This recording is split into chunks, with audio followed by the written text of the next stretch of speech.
Chapter 26. God does not change.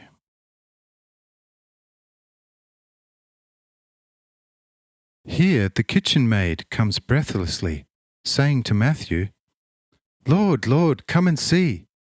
Lots of young men just came and brought all kinds of foodstuffs in such amounts that we would hardly consume them in a year. And everything appears so fresh and good. The granaries are also filled from top to bottom, and the skins in the cellars filled with the best wine. Lord, Lord, where did this come from today, on a Sabbath for the Jews?" Matthew and everyone in the room are quite beside themselves, and John's disciples, of whom 2 had previously convinced themselves that the larders were empty, at once asked Matthew whether he had ordered such foodstuffs.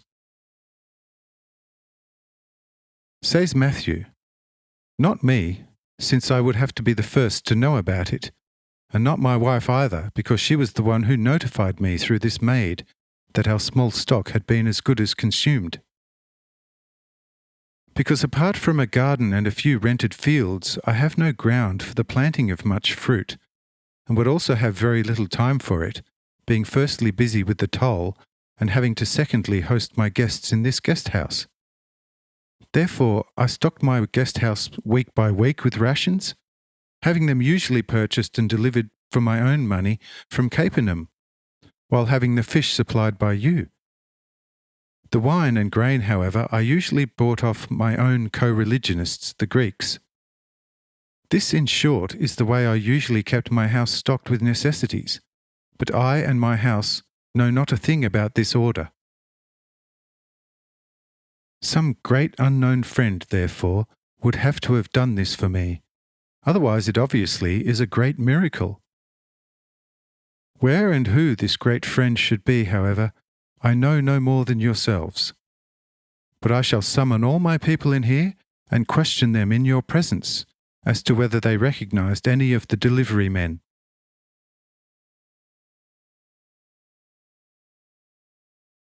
His wife and all the maids and servants are called in and asked, but they all deny with one voice ever having remotely recognized anyone. The men looked like delicate youths, as none of them was bearded, but all had beautifully curled long hair, and their garb was more Roman than that of the Jews. There were many of them, in the larder as well as in the loft and cellar. They laid down the deliveries quickly and said, "This is a gift for the tax collector Matthew, who was called of the great master this day." They then departed in haste, and we did not see which way they turned. Says one Pharisee, "This thing sounds exceptionally rare and yet is true. In that case we should be most inclined to get to the bottom of it." Turning to Matthew, the same Pharisee says, "You host, let them bring us samples of wines, and we shall tell you where they come from. For we can tell you by the flavour and colour where it was grown." They send to the cellars and bring all the drinking vessels filled.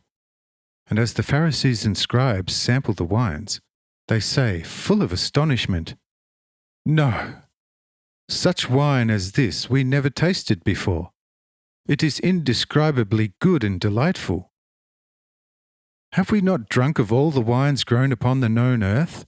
Among these very good and flavoursome ones indeed, but they would have to be hardly lukewarm water by comparison to these. Therefore it is and remains a riddle. But since you now have a great stock of these unsurpassable superb wines, how would you like to let us have some skinfuls for money and a bit of persuading? It would be worth sending a consignment to the high priest at Jerusalem." Says Matthew, "Free it came my way, and thus will I give it. But not one drop to the high priest in Jerusalem, unless he were to come here by chance as a guest. Then he shall be served like everyone else, but understood only as a human equal to all others, but never as a Jewish high priest, who is an abomination of the desolation to me, and a murderer of the spirits of those men who are of his faith.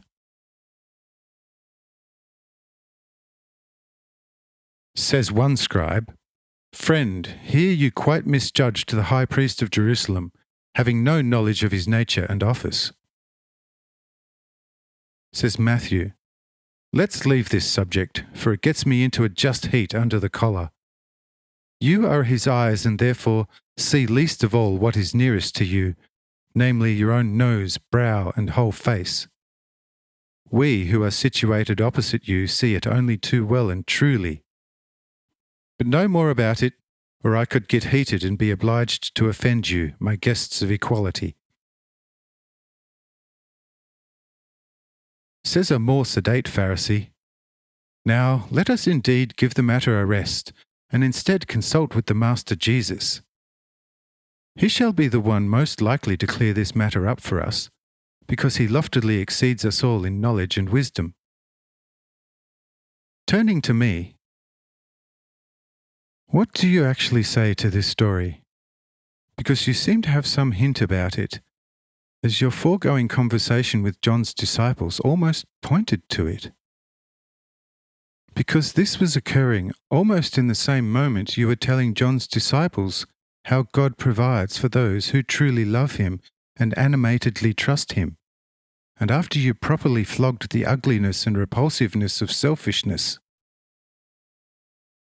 And therefore it seems to me that from somewhere you received knowledge about it, or even secretly were the instigator of it. Say I, "Good. If you suppose that about me, then apply it also to what I said to John's disciples, and admit it in your hearts that I spoke the fullest truth. He who among you shall act accordingly from the bottom of his heart shall experience with God what our friend and brother Matthew has just experienced. For of a truth, believe me, God in his heart steadily remains the self-same.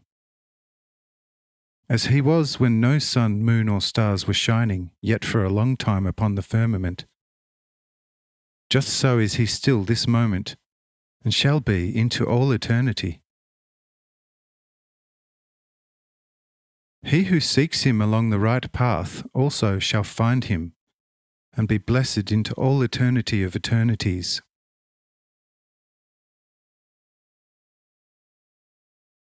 These words stirred their hearts, and John's disciples began to ponder deeply, saying, "He must be a far greater prophet than John was, for we were around him a full 10 years, yet never felt like this." The Pharisee is right in saying this Nazarene knows about it. I would maintain that all this originates from him along paths unknown to us, and the whole thing is blatant proof of our blindness, including our great master John.